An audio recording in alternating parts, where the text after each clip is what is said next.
doy también la bienvenida a todos los que sois alumnos por estar en directo, que no es nada fácil en un mes de julio. Eso es lo primero que te quería decir. Está grabándose porque muchísima gente me ha dicho, Ruth, lo voy a haber grabado mañana. Estamos a más de 30 grados en Valencia, en Madrid, los que estaban en Madrid están en Valencia, es decir, está todo el mundo que puede en la playa y quien no está en la playa pues tiene hijos también que los tienen no sé cómo decirlo, que encargar a algo y a partir de las 6:30 terminan todas las cosas, entonces en directo hay mucha gente que me ha dicho que no va a poder estar, Tiene pero se conectarán. A los que estáis en directo, gracias por duplicado, porque habéis hecho el ratito justo en esta hora para estar con ella. En esta presentación, pues mira, veo a compañeros de promoción, a Héctor, veo a Elder, veo también a Ismeray, o sea que sí, se me escapa alguno más de promoción y también a Quique fundamentalmente, a Quique y a Juan por estar aquí de representación de los profesores, a Emilio, que es lo que le toca por estar en representación de los profesores para que te puedan hacer una aportación buena de todas las preguntas y respuestas que tú tengas. Yo, como ya he visto parte del material, todo me parece fantástico, entonces poco voy a poder yo decirte de cosas a mejorar y sin más voy a presentar. Para los que no nos conocéis, que habéis entrado aquí a este webinar porque conocéis a María o porque queréis ver cómo aplicar la IA en educación, somos Atamecum, una entidad formativa en inteligencia artificial y hacemos dos formaciones muy intensas que empiezan en octubre para que una vez que termines puedas dedicarte a la analítica avanzada de datos. María, que va a presentar ahora su TFM como culminación de su máster. Ella primero estudió con nosotros el programa en Data Science y después, una vez que terminó y ya sabía cómo manejar los algoritmos y los modelos de Machine Learning, se metió de lleno con otras 180 horas del máster. Ella ha decidido hacer un trabajo que ahora nos va a exponer y además ella se va a presentar también y sin más, entiendo que vas a presentarte tú y todo. Así que, sin Sí, más, te doy la bienvenida y la enhorabuena por gracias. haber llegado hasta aquí. Vale, pues voy a compartir la pantalla. Primero que nada, gracias también a todos los que estáis aquí. Bueno, os tengo en un lateral para veros y por si esto falla.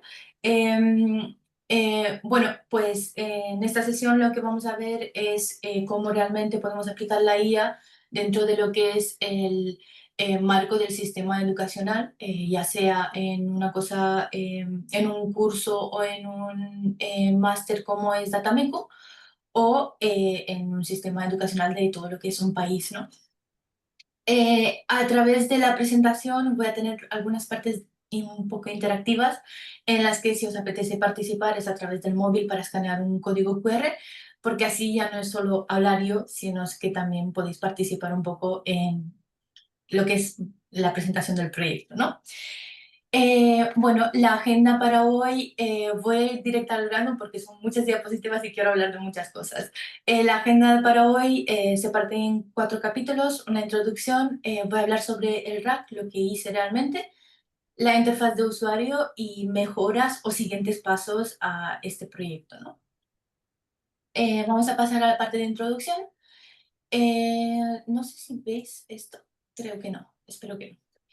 Bueno, pues en la parte de introducción voy a hablar un poco de quién soy. Para los que no me conozcáis, soy María Balos, soy una persona extremadamente curiosa y con muchas ganas de aprender, crecer y tal. Entonces, pues a lo largo de mi trayectoria profesional me he metido en muchísimas cosas. He empezado mi carrera como fotógrafa, editora de vídeos, fotos, etcétera. Sobre todo he estado trabajando de ello en un estudio en Valencia que se llama Hijas de Berna y tras 3 años pues ya decidí cambiar un poco de aires. Me fui a Madrid y trabajé en los hospitales de Sanitas y posteriormente, a la vez que esto seguía pues formándome y mejorando, por eso también la educación es muy importante para mí y este proyecto pues ha ido de ello porque a lo largo de mi vida me ha acompañado muchísimo. Y estaba estudiando lo que es el diseño de experiencia de usuario. Y bueno, pues ahí tras terminar lo que hice fue meterme en una biotecnológica estaba de remoto, donde hacíamos robots que básicamente ayudan a detectar la mejor levadura para la sidra que se hace aquí en UK. Y dentro de ese marco, lo que hacíamos era muchas entrevistas a los usuarios para realmente entender cómo funcionan nuestros robots y cómo mejorarlos. Y básicamente yo entré como becaria y lo que descubrí es que esas entrevistas se transcribían a mano. O sea, después de la entrevista con el usuario, lo que hacían es, una persona se ponía los auriculares y se ponía a transcribir a mano. Y yo dije, como soy una becaria en esta empresa, me va a tocar a mí y no quiero. Entonces me puse a buscar una forma de realmente automatizar eso. Y eso fue mi primer contacto con Data Science, que descubrí Whisper, lo implementé en un notebook en Google Colab y básicamente lo compartí con toda la empresa y se usó durante muchísimo tiempo y que me conste, lo siguen utilizando. Posteriormente, pues descubrí Datamecum. De hecho, fue justo cuando había terminado el internship, que empecé con 3 meses, debido a todo lo que aporté, por decir así, lo extendieron a 6 meses. Y gracias a eso, pues mientras se había terminado y estaba de vacaciones, pues descubrí Datamecum. O sea, conocía ya a Emilio, pero no conocía los cursos que hace. Entonces, pues me metí de lleno en el curso de intensivo de Data Science y posteriormente en el máster, que es lo que esta es la culminación, por decirlo así. Actualmente estoy como Data Scientist en Vocality, que para los que no lo conozcáis, hacemos modelos de texto a voz y pues es una pasada. Si necesitáis cualquier cosa de voces para vuestros proyectos, pues José Luis está por aquí en la sala y nos podéis escribir posteriormente privado para hablar de cualquier proyecto. A lo largo de todo este proyecto, o sea, aparte de esto también tengo muchas aficiones y a lo largo de todo este proyecto, pues también ha habido en marcha una renovación enorme de la cocina que lo hemos hecho nosotros en casa, o sea, desde poner baldosas en el suelo, montar mueble, etcétera. Y pues estoy aficionada a muchísimas cosas que si tenéis cualquier proyecto en marcha que queréis hablar y debatir, pues yo a tope con todo. Y bueno, a lo que hemos venido, ¿no? La inspiración de este proyecto ha salido sobre todo gracias a un podcast que sigo, que es el de Google DeepMind, y más particularmente a uno de los capítulos donde aparece Hannah Fry e Irina, donde hablan sobre cómo la IA se podría implementar en una clase. Entonces, algunas de las dudas que surgen en ese podcast es cómo realmente podríamos integrar la IA dentro del sistema actual de educación, ¿no? Dentro del sistema educacional actual. Y también hablan sobre cómo sería una buena pedagogía en la IA. También aparece lo que es el término de AI tutor, que hoy en día pues la IA más o menos es un poco copiar y pegar y están planteando diferentes posibilidades de cómo se podría realmente que los usuarios, que en este caso son estudiantes, podrían utilizar la IA para que sea como un tutor un poco más personalizado. Y a partir de eso, pues me puse a indagar y descubrí muchas dudas, como por ejemplo que hoy en día, pues lo que la mayoría de los artículos se refieren a la degradación cognitiva que podríamos tener debido a la utilización de la IA en nuestro día a día, porque se reemplaza el acto de pensar, ¿no? Y que realmente deberíamos de implementar como unas nuevas formas de aprender a lo largo de nuestro día a día para poder realmente hacer más provecho de lo que es, por decirlo así, las nuevas tecnologías, ¿no? Pero dentro de lo que es el sistema educativo también aparecen dudas tipo el marco normativo y las leyes, porque la educación, pues, dentro de lo que cabe, es lo que marca el futuro de nuestra generación. Por lo tanto, necesita que tenga leyes bastante claras y unas normativas bien aplicadas, ¿no? Entonces, ante esta motivación e inspiración, me pregunto si con una sola palabra podéis aportar y decirme cómo os imagináis realmente la IA del futuro. Podéis escanear el código QR que hay aquí en la esquina y básicamente podéis escribir cuantas palabras queráis con el móvil y van a ir apareciendo por aquí. Voy a tomar un poco de agua mientras.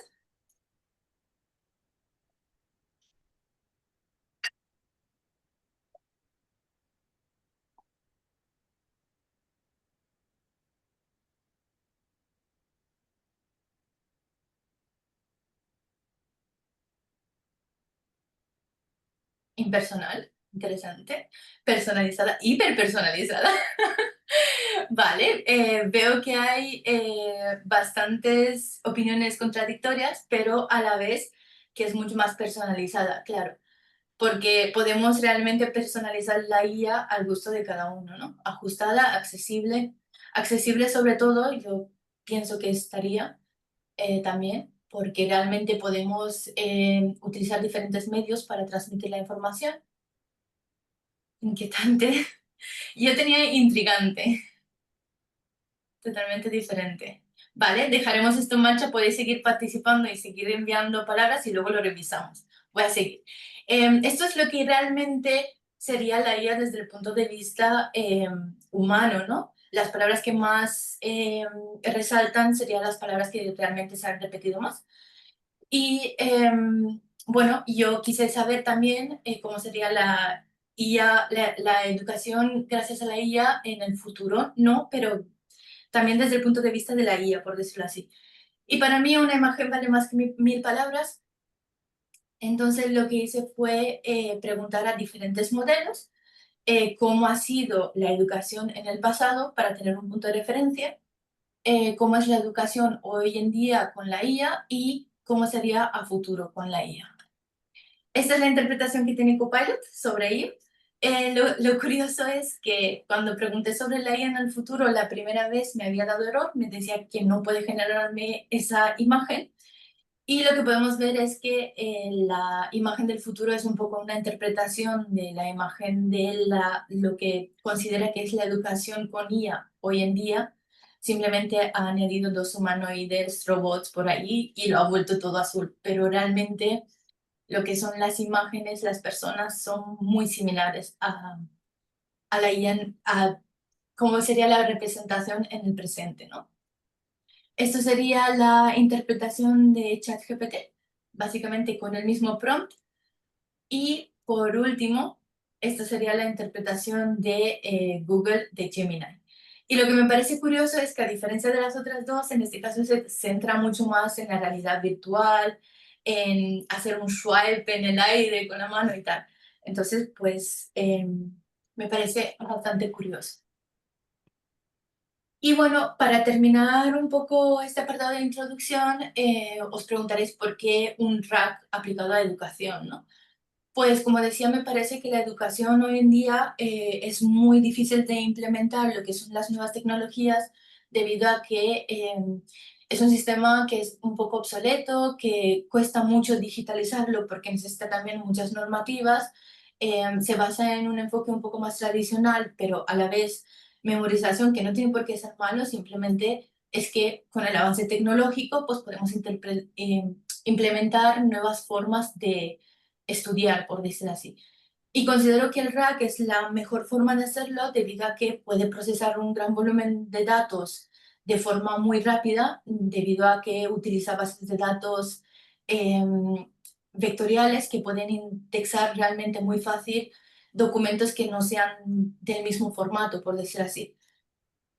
Además, en cuanto a tiempo y recursos, es bastante rápido de implementar y se pueden enchufar, se pueden poner siempre nuevos modelos que estén como muy desarrollados, ¿no? Nuevos modelos de LLM.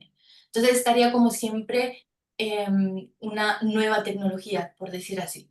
Además es un sistema muy escalable que a futuro podría ser muy bueno para permanecer en el tiempo, ¿no? Entonces vamos a pasar al apartado de RAC, donde voy a hablar sobre los diferentes procesos que hice y cómo evalué realmente las diferentes LLMs que yo he decidido utilizar. Primero que nada, hablemos de los datos, ¿no? Cómo realmente he decidido yo adquirir los datos o los datos que he decidido utilizar, ¿no?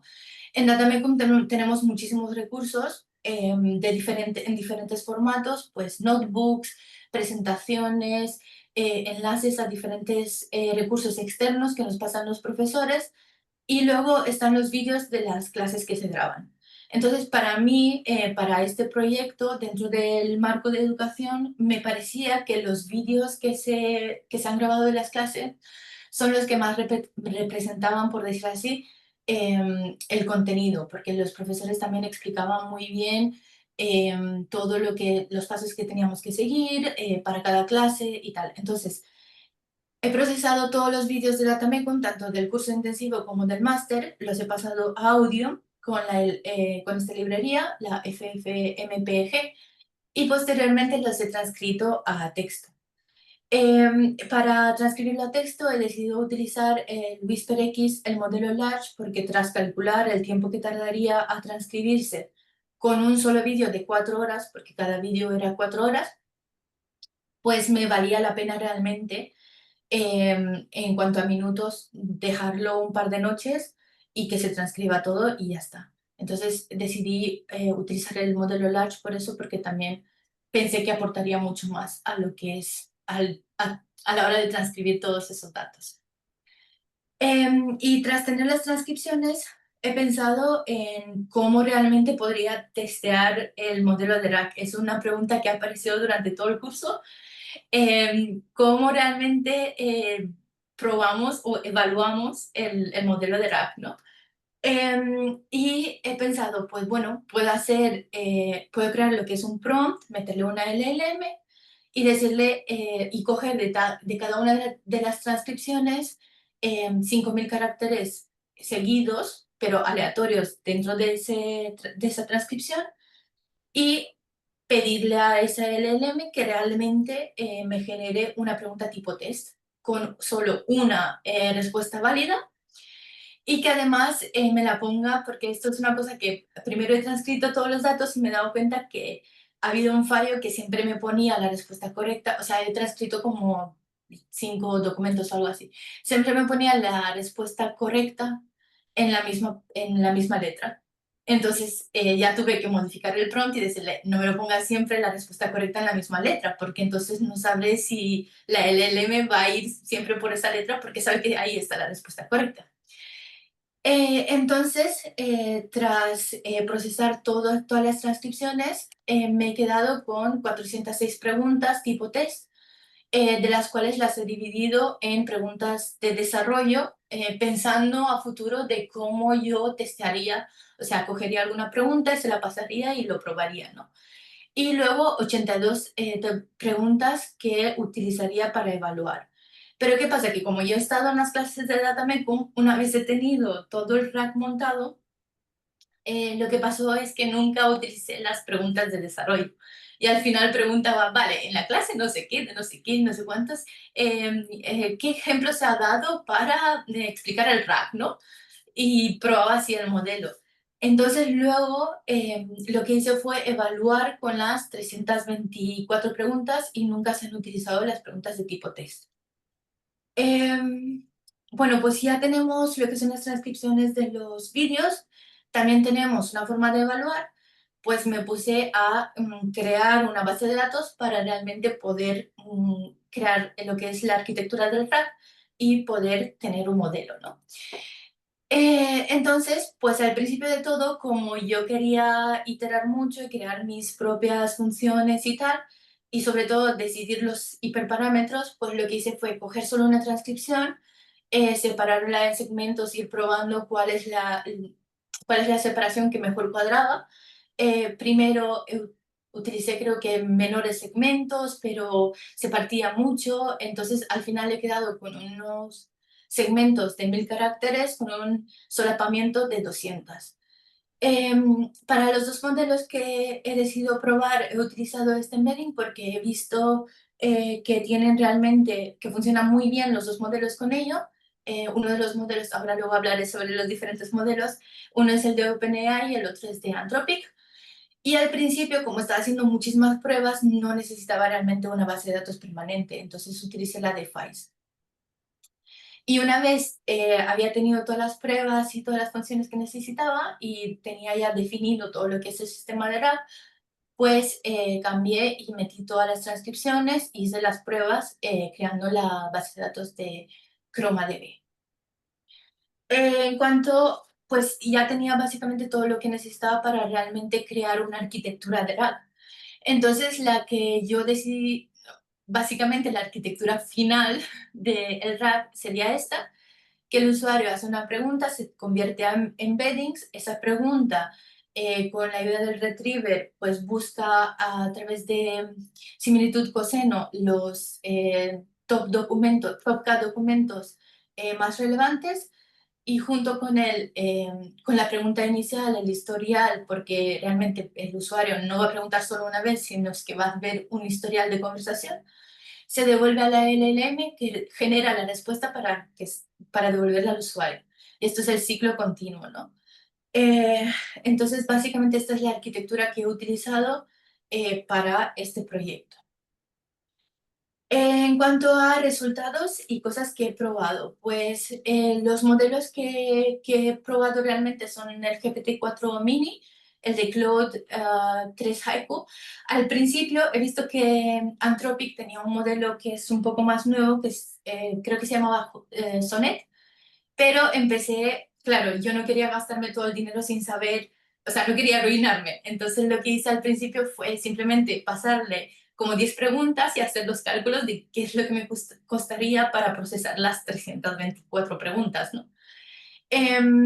Entonces, cuando probé con el Sonnet, salía bastante caro y decidí cambiarlo al Haiku. Y el coste total ha sido pues casi $10 para utilizar el OpenAI y 12 para utilizar el Cloud. Se han realizado un total de 32.400 peticiones en total porque yo decidí pues probar con muchos valores de estos dos hiperparámetros, el valor K, que es el número máximo de documentos a hacer retrieve de la base de datos y el umbral de similitud. Entonces, pues básicamente vamos a ver los diferentes resultados. Al principio solo había creado esta gráfica en la que hacía un promedio de los diferentes K y en la parte en la que buscaba el número K hacía el promedio de lo que es el threshold. Lo que pasa es que posteriormente, desde que envié la presentación hasta ahora, pensé que realmente igual tenía más sentido verlo por separado. Entonces, pues generé estas gráficas. Y aquí lo que podemos ver es que, por ejemplo, cuando el K es 1, pues básicamente el threshold es bastante bajo. También tenemos la respuesta a estas preguntas sin el RAG para tener una baseline, por decirlo así, una línea base de la que partir. Y tras, tras ver esto, pues para mí como que el mejor número K que podríamos tener es el 5 porque no hay realmente una gran diferencia en cuanto a mejora desde el 5 al 10 o al 9, ¿no? Que están por aquí. Luego también podemos ver en esta gráfica que el rendimiento a partir de 0,7 de threshold pues cae básicamente en picado porque ya no encuentra lo que vienen a ser documentos con tanta similitud como para devolver.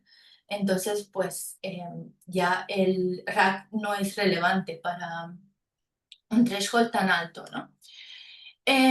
Aquí tenemos lo mismo, pero plasmando el accuracy junto con lo que viene a ser el número, el top máximo de documentos que recoge, ¿no? Em, Aquí también tenemos la línea base y, por ejemplo, podemos ver que para un threshold entre espera que os muevo aquí. Para un threshold entre 0,9 y 0,10 lo tenemos por debajo de lo que es la línea base, ¿no? Y os preguntaréis por qué. Pues resulta que como yo realmente en el prompt le estoy diciendo que no utilice información a no ser que esté dentro de la base de datos, pues realmente el modelo no sabe, cuando es un threshold tan alto, no sabe contestar a las preguntas. Primero porque no encuentra, no recupera nada de información relevante y luego porque yo estoy limitando al modelo, entonces no puede ni siquiera utilizar la información que ya tiene. Vale, pues aparte de eso, también, eh, perdón, también he visto que pese a utilizar diferentes threshold y números K, el modelo de GPT no ha sido capaz de contestar a 15 preguntas bajo ningún concepto. O sea, estas son preguntas que no ha sabido contestar de ninguna forma. Podría ser simplemente porque son preguntas demasiado específicas o por una mala recuperación de la información en la base de datos. Simplemente se ha dividido mal o lo que sea. Y tenemos los mismos gráficos, pero en este caso con Claude. Vemos, pues, en este caso que lo que es la baseline es un poco más alta en el caso de Claude y pues que el número K en el otro caso, el de OpenAI, pues era 5, en la que, lo que más o menos mejor quedaba, pero aquí podemos bajar a un número de archivos de documentos recuperado a 3. Y probablemente eso haría que se utilizasen menos recursos y la latencia sea menor. ¿Qué pasa? Que entonces, pues como tenemos realmente una baseline un poco más alta, también vemos que el accuracy sube un poco menos. Luego tengo un gráfico de comparación entre las dos que se puede ver un poco mejor. Aquí también el rendimiento cae pues alrededor de 0,7, 0,8, que debería de ser más o menos por lo mismo porque no puede recuperar información con una similitud tan grande. Lo mismo en el caso de cuando buscamos el número K. Y aquí pues vemos también que cuando el threshold es súper alto, pues lo mismo, que no, el modelo directamente no funciona muy bien, tiene una accuracy muy muy bajo, pues, debido a que tampoco utiliza la información que ya tiene para contestar a las preguntas, porque está limitado por el prompt y tampoco realmente recupera información. En el caso de Claude, pues no ha sabido contestar a 13 preguntas, que comparando con el OpenAI fueron 15. Eso no quiere decir que sea significativo, simplemente es que no han podido recuperar la información, pero pese a tener la misma base de datos. Aquí podemos ver una comparativa de los dos modelos. Pues básicamente lo que viene a ser la escala no es la misma, para que no nos equivoquemos. Básicamente la línea base de GPT-4 mini es inferior a 0,7 y la de Claude es 0,75. Y luego, como yo he visto que más o menos cerca de una K de 5 sería lo que parece donde parece que el modelo funciona mejor, pues he decidido hacer esta gráfica para poder compararlo un poco mejor. Vemos que el modelo de OpenAI, que está en rojo, pues tiene un mejor accuracy para threshold entre 0,1 y 0,67, pero claro, el modelo de Anthropic pues tiene una baseline mejor.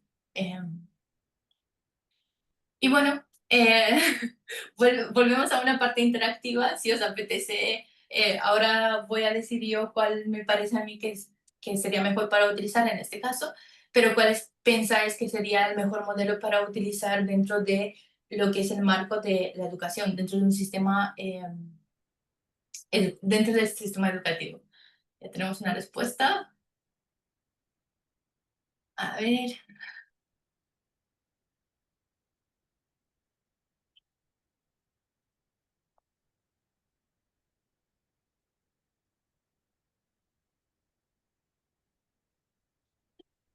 lucha. No, no lo dejéis lo típico al 50-50.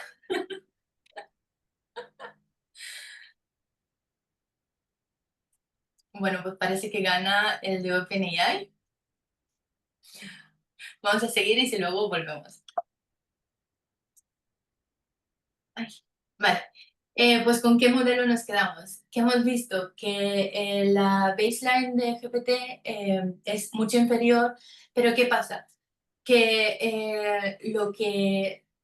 que es un poco más barato, pero no nos vamos a quedar con el que es más barato, simplemente es que realmente el accuracy que tiene con el RAG es mucho mayor, ¿vale?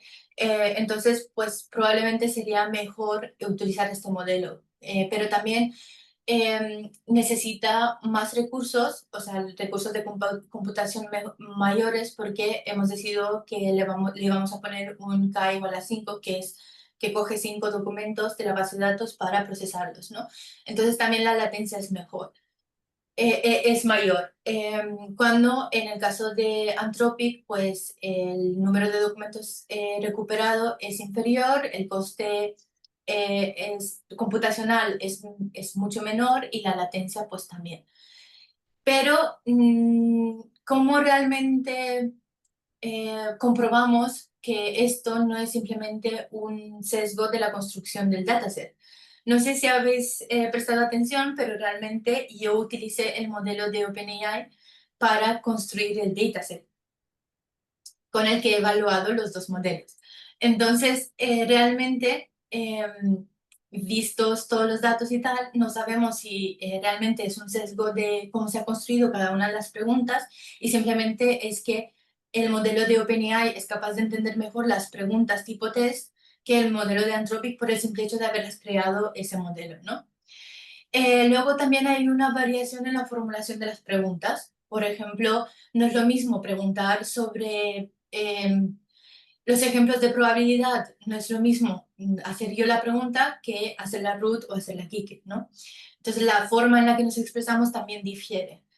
Y como yo estaba en duda, pese a ver los resultados, pues decidí realmente en la plataforma que he creado, que ahora la vamos a ver, implementar los dos modelos y que cada alumno, ya que la diferencia no es muy mayor, que cada alumno decida qué es lo que quiere utilizar, ¿no? Pues vamos con la interfaz de usuario, que viene a ser la plataforma final con la que los estudiantes pueden interactuar para utilizar este RAG. Al principio de todo, lo que hice fue pues todo a través de la pantalla y me puse aquí como un así súper bonito para que no sea todo código en la respuesta. Entonces, pues cuando realmente utilizaba solo un documento, pues fue mucho a través de la terminal porque no tenía una interfaz. Y esta es la que yo he llamado interfaz de testeo, ¿no? Y realmente este es el prompt que he utilizado. Es bastante más largo, pero ha sido mucha iteración y de hecho creo que esta captura de pantalla ni siquiera es el prompt final. Pero vamos, que todo el proyecto está en GitHub, podéis echarle un vistazo y ver todo lo que es el prompt y el código y tal. Pero la interfaz final con la que realmente el usuario puede interactuar está creada con Flash. Entonces tenemos un apartado de inicio de sesión y registro a través del que el usuario se puede registrar y además lo he intentado hacer un poco seguro, aunque yo no sé mucho de seguridad, y la contraseña se guarda con esta función de Generate Password Hash, que es que no se guarda en texto plano, sino que se cifra, por decirlo así. Pues el usuario llega a la plataforma, se registra y posteriormente ha de iniciar sesión para realmente poder utilizar lo que viene a ser la plataforma, ¿no? Y una vez hace inicio de sesión, pues llega aquí, que tiene lo que es el asistente, que es el funcionamiento del RAC, ¿no? Donde puede hacer preguntas sobre las clases y tal. Tenemos un apartado de evaluación, que es un módulo de evaluación de conocimiento de los alumnos, y otro módulo que es de ranking, porque he querido hacer algo tipo gamificación, que ahora os explicaré lo que es, para que los alumnos realmente estén motivados y quieran realmente probar sus conocimientos y seguir creciendo, ¿no? Y también el usuario puede cerrar sesión. Entonces voy a coger cada uno por su parte. El apartado de evaluación del aprendizaje, pues he decidido utilizar las mismas preguntas que he generado para evaluar los modelos para testear el conocimiento de los alumnos, ¿no?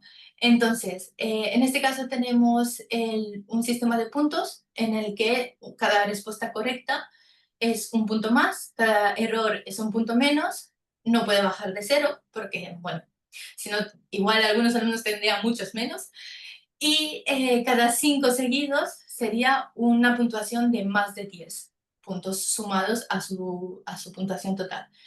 Y además el usuario puede ver de dónde viene la procedencia de la pregunta, ¿no? Y bueno, pues cada pregunta tiene una sola respuesta correcta. Pero si no quieren contestar la pregunta porque no han dado la clase, pueden saltarse la pregunta simplemente para no restarles puntos, ¿no? Entonces también he puesto los metadatos para también saber de qué clases viene, de qué clase viene cada pregunta y poder hacer un poco de tracking, ¿no? Este sistema de puntuación está implementado como tipo gamificación, que es una forma en la que se está intentando pues, ayudar a los alumnos a aprender a través de juegos, por decirlo así. Entonces, realmente están jugando para subir en el ranking, pero lo que hacen es aprender y practicar su conocimiento, ¿no? Entonces, pues en el apartado de ranking tenemos el ranking de cada uno de los alumnos con su puntuación, ¿no? Pueden hacer una participación constante, ya que cada alumno tiene lo que es su propia cuenta y pueden mejorar constantemente subiendo en lo que es la puntuación. En cuanto al RAC en sí, que es el apartado pues, más interesante por decirlo así, porque para eso estamos aquí, pues el usuario puede elegir aquí entre los diferentes modelos, pueden hacer una pregunta de un máximo de 1000 caracteres y además hemos decidido ponerles un límite de preguntas en un tiempo de 24 horas, que son 10 preguntas. Todos estos parámetros se pueden modificar posteriormente para que, pues, yo qué sé, si un alumno necesita un poco más de apoyo, que no tenga solo 10 preguntas, sino es que él pueda tener 20 o 50 para poder alcanzar al resto de los alumnos, ¿no? Y cosas así. Y básicamente, pues, podemos destacar cuál es la pregunta del alumno y cuál es la respuesta del asistente. Y bueno, con esto hemos llegado a la demo, que vamos a intentar hacerla si queréis en directo, si nos deja, y si no, tengo una grabación ahí. A ver,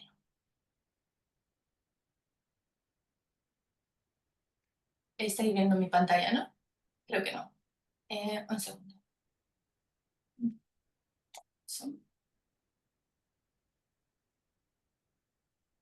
Compartir, compartir y...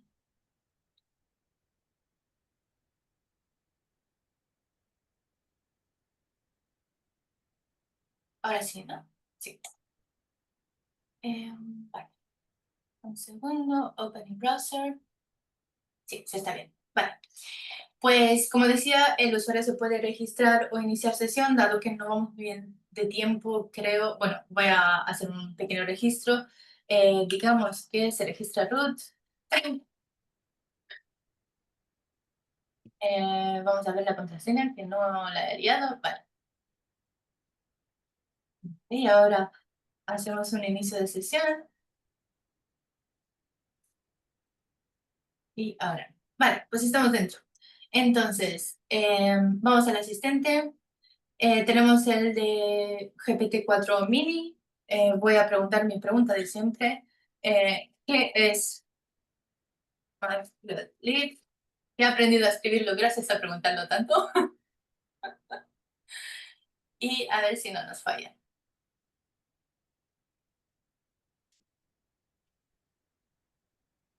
¡Tada! Y tenemos la respuesta. Matplotlib es una librería de Python que se utiliza para crear visualizaciones gráficas en 2D.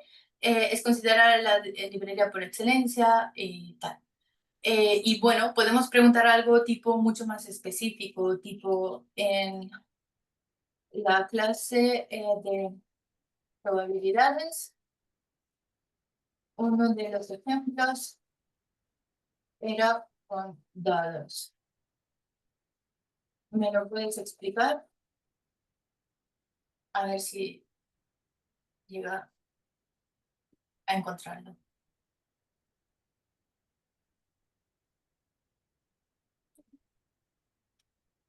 Y tenemos pues el espacio muestral, que es donde realmente se explicó todo lo que es el ejemplo de lanzar un dado y que eso. Sería la respuesta. Entonces, voy a ir a Claude. ¿Qué podemos preguntarle?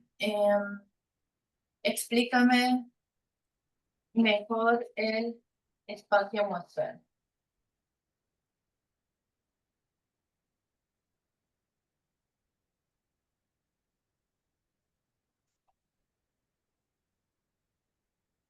Y pues nos da el ejemplo 1 y el ejemplo 2 o el ejemplo 3 que se ha hablado en clase.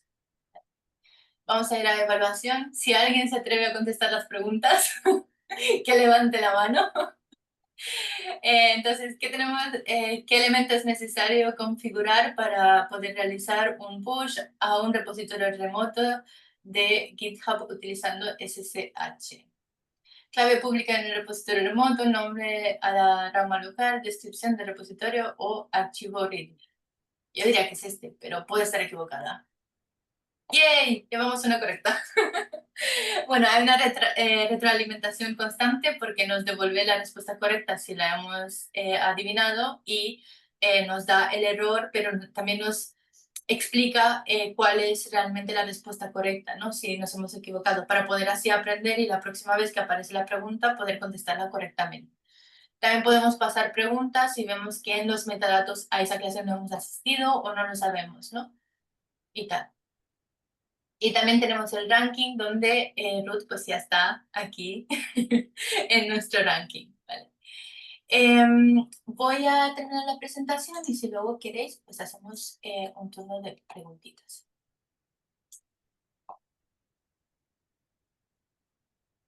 Bueno, pues mejoras y siguientes pasos, ¿no? Eh, Creo que lo que más se puede mejorar es realmente poner esto en producción y testearlo con los usuarios, con los que realmente tienen mucho que aportar. Su feedback es realmente incondicionable, ¿no? O sea, creo que en cuanto lo pones en producción es cuando realmente aparecen los errores y sabes qué es lo que se puede mejorar, ¿no? Y dárselo a los alumnos para que toquetee con ello y diga, vale, esto es lo que ha fallado o esto es lo que se puede mejorar, pues es un recurso bastante bueno.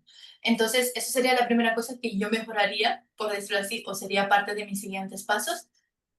Además, en cuanto a transcripciones, yo he transcrito todos los datos con Whisper y también he hecho lo que es la diarización para separar lo que son los alumnos de los profesores, o sea, los diferentes locutores dentro de una misma sesión.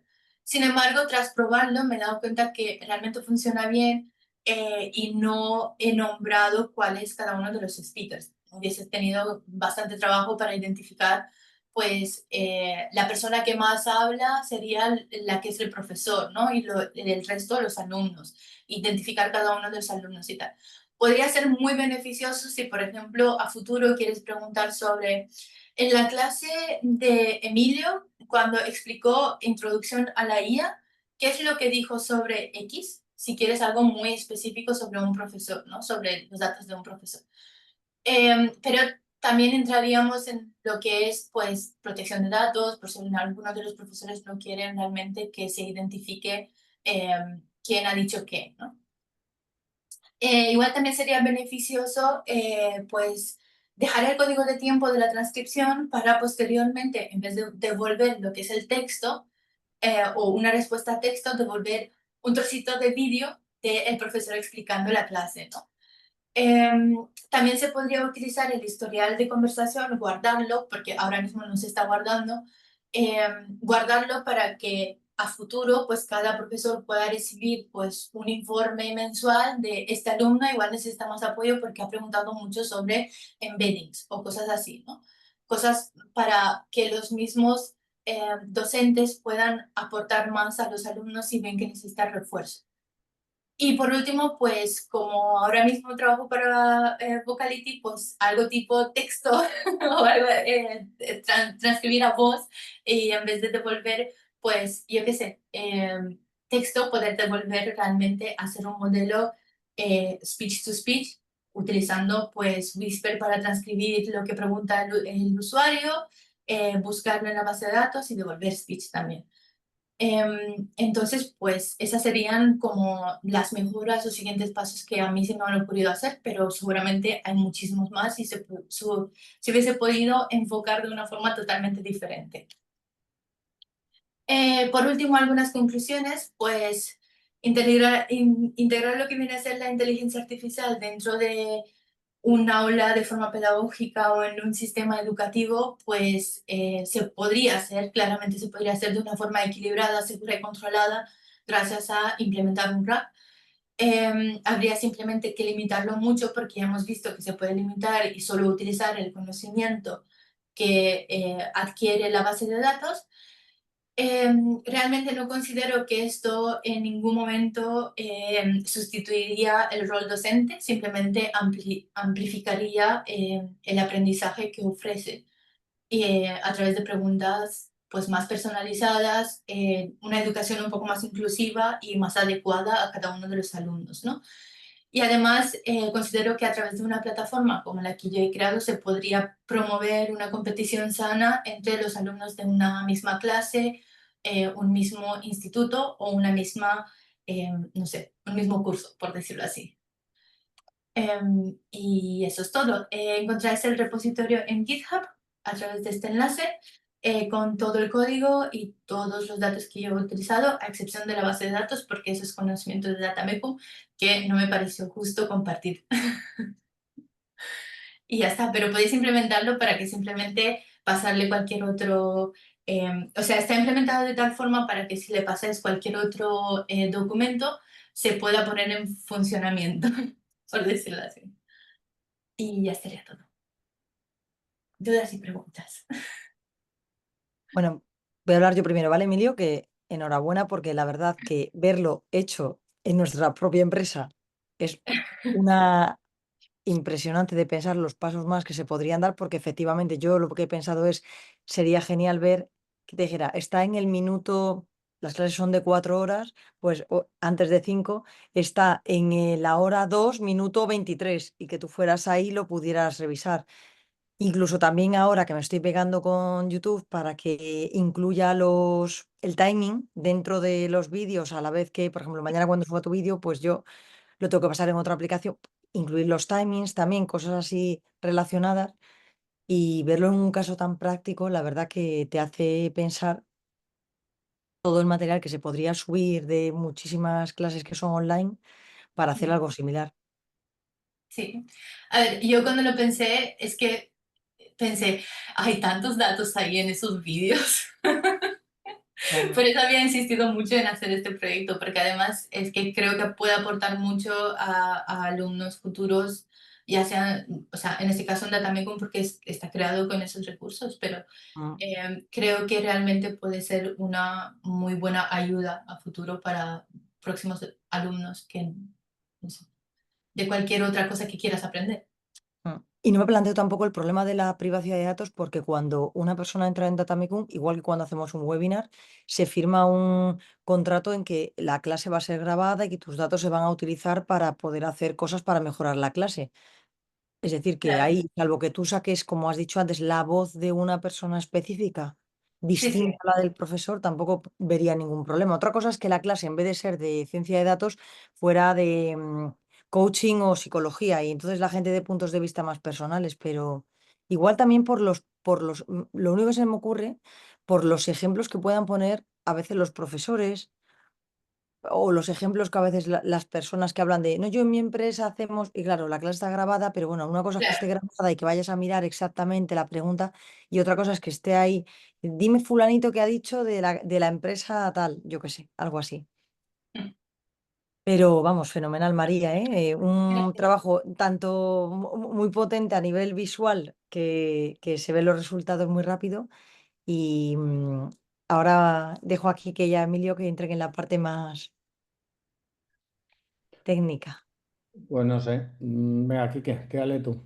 No, o sea, a mí me ha parecido genial, ya se lo dije a María en su momento, que aunque aparecía yo además ahí como tutor, en realidad el trabajo lo ha hecho ella, o sea que yo prácticamente no he hecho nada. Has dado ideas. Que también es de agradecer esa parte de que bueno, que eso significa que las clases tienen utilidad, ¿no? Y que ya únicamente solamente con estar en las clases, hacer por los ejercicios que vamos haciendo en la práctica y demás, que ya sea capaz de poder pues, montar este tipo de cosas, que es de bastante valor. Y luego, sobre todo, también enhorabuena porque más allá del RAP, toda la parte del front y esa experiencia que ya tenías de toda la parte de experiencia de usuario y demás, que al final siempre hay el momento en el que se juntan las cosas y tiene sentido toda la vez, ¿no? Y luego, justo pensando también un poco a medida que lo ibas contando, ¿no? Em, el tema de que a mí, de hecho, ya.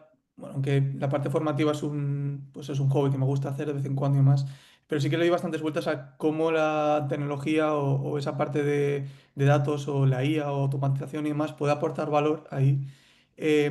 Y creo que en la parte de personalización, que además era una de las palabras que salían antes, hay muchísimo potencial, creo.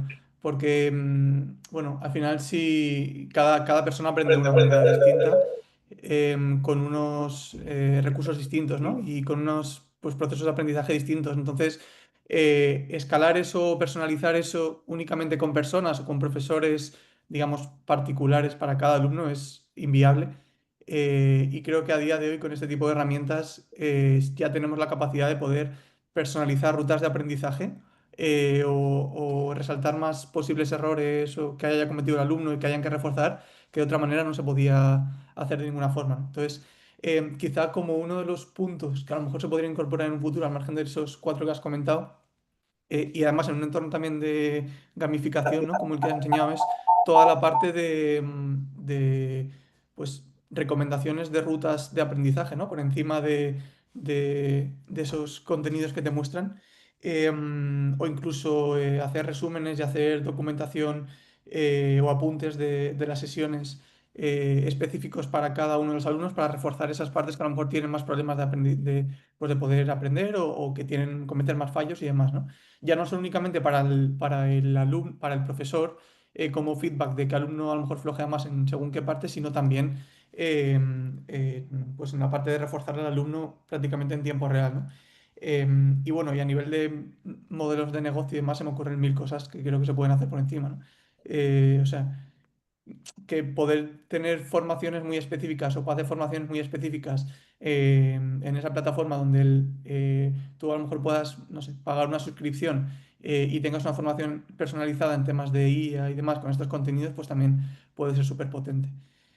Y bueno, o sea que por eso digo enhorabuena. Y luego una cosilla también, y con esto ya me callo, que el tema a nivel técnico también, el tema que comentabas de la comparación de modelos en la Accuracy y demás, em, quizá, o sea, tengo dudas de si realmente el modelo de lenguaje que se utiliza directamente influye mucho en el accuracy o no, ¿no? Quizá, hacer comparaciones entre métodos o modelos de recuperación de información que sean distintos, a lo mejor eso te da no sé, un cambio un poco más drástico que no únicamente los modelos de lenguaje, porque al final, por lo que entiendo, el modelo de lenguaje lo utilizas ahí una vez el documento ya se ha recuperado, ¿no? Y lo que estás utilizando es un tipo KNN con pues, similitud del coseno o lo que sea, para recuperar la información. Pero al final la recuperación, cuando le llega al modelo de lenguaje, ya está recuperada. Entonces, quizá, a lo mejor ahí probar distintos métodos o distintas técnicas de recuperación de información, sí que puedan hacer que ese accuracy que has calculado pues cambie, ¿no? De alguna manera. No lo sé, es una cosa que se me ocurría justo cuando estabas contándolo, que a lo mejor puede tener sentido. Pero bueno, Vale, simplemente ya digo, una anotación técnica que se me ha ido ocurriendo ahí. Y ya está, ya digo. Enhorabuena porque es un trabajazo. muchas gracias. Muy bien, ¿tenéis alguna cuestión por ahí? A ver, veo por ahí, Emma por ahí que anda escondida. Muchas gracias a todos por los mensajes. Iván que anda por ahí. Una cosa que yo había pensado, mientras se deciden si quieren preguntar o no, era que igual al generar el dataset de evaluación con otro modelo que no sea los que realmente he utilizado para evaluar, podría ser que cambie un poco el accuracy del modelo de OpenAI, pero claro, lo he pensado después, entonces y no me daba tiempo a probarlo.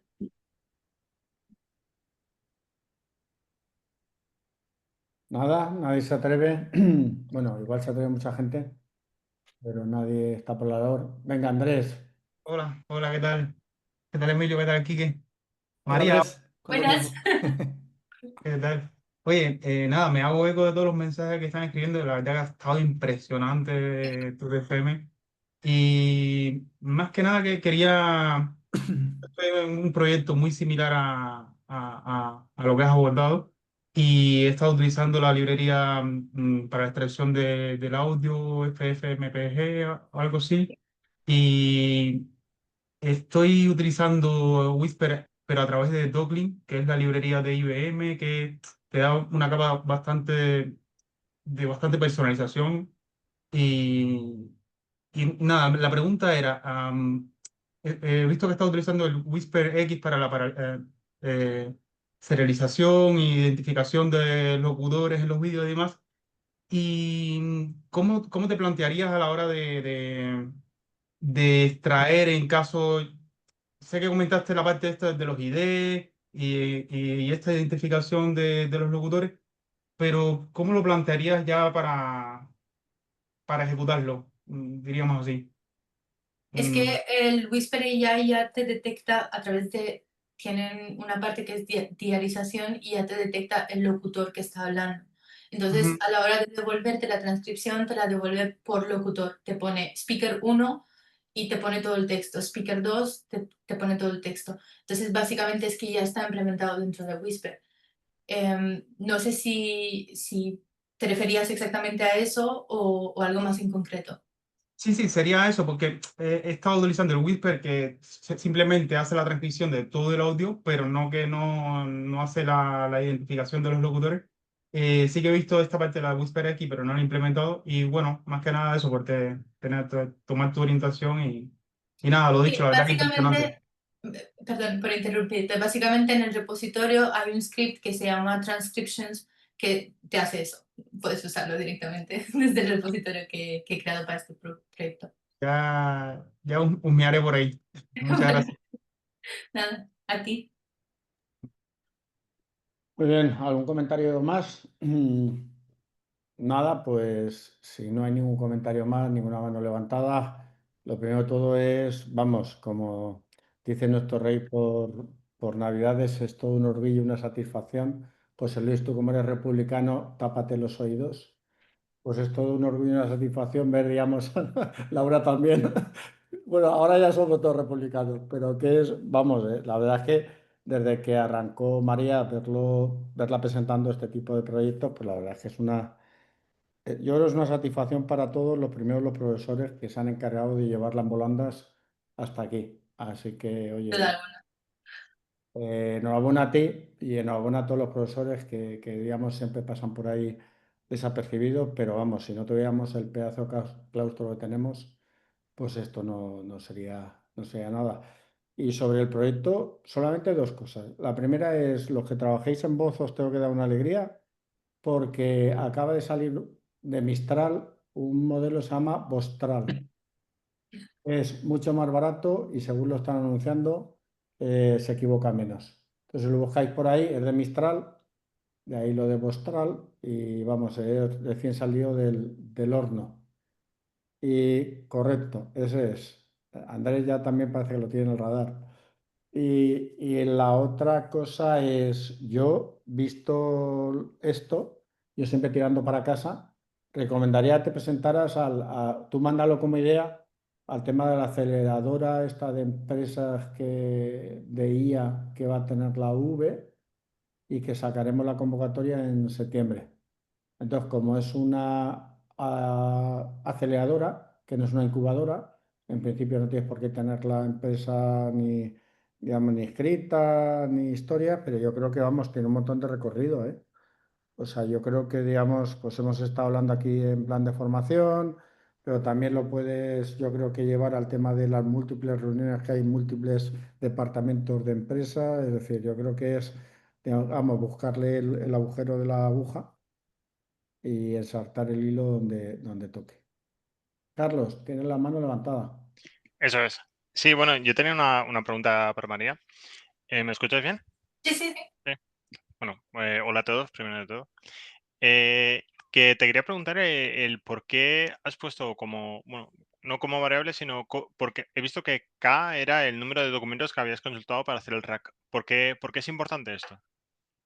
Pues porque básicamente es el tope máximo de documentos que recupera teniendo en cuenta el threshold. O sea, si al tener un threshold de 0,5, que es la Ajá. similitud, te recupera 50 documentos, te coge el top máximo de 3, por Vale. ejemplo, o de 5 en mi caso. Básicamente por Vale. eso, porque también es como un balance, ¿no? Entre lo que es el umbral de similitud y el número de documentos que recupera. Pero entonces, esto, si lo he entendido bien, es importante porque normalmente la respuesta correcta se encuentra en un documento. Entonces, por eso no quieres a lo mejor ver tantos porque, bueno, vas a recuperar mucha información, vas a procesar mucha información para a lo mejor no sacar con un porcentaje menor de accuracy.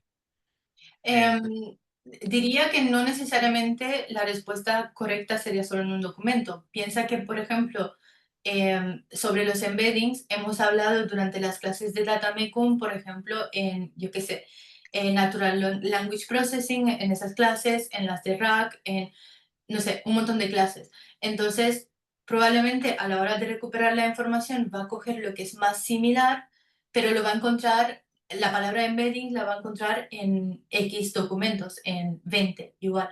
Mm, Entonces, pues te va a coger lo que es más similar, pero probablemente procese esa información de tal forma como para darte una respuesta correcta teniendo en cuenta toda la información que hay en la base de datos. Vale, todo claro. Probablemente Quique, Emilio o Juan lo explique mucho mejor que yo, pero No, ha quedado claro, creo yo. Ya, muchas gracias. nada, a ti. Muy bien. ¿Alguna cuestión más? Sí, yo diría una cosa, y es que primero enhorabuena para que un ignorante de lo que es la programación como yo haya podido entender lo que proponías. Que eso por un lado. Y por otro lado, estoy de acuerdo con Emilio que abre un campo brutal, porque vosotros sois tecnólogos y lo podréis valorar más, pero todo el mundo dice, no estoy hablando de clonación de voz, sino que la interacción con las máquinas va a ser fundamentalmente oral en el futuro. Y a mí me parece que, por tanto, abres un camino que puede ser de un uso abundantísimo en un montón de aplicaciones, ¿no? Y nada, me callo, pero sobre todo las gracias porque creo que me he enterado de algo, o sea que estupendo. Gracias a ti por estar, que me ha hecho mucha ilusión. Muy bien. ¿Algún comentario más? Ninguno más. Pues oye, esto es puntualidad británica. 1 hora, pero 1 hora de reloj y 3 minutos. Darte la enhorabuena, María. Vete a celebrarlo con Iván por ahí.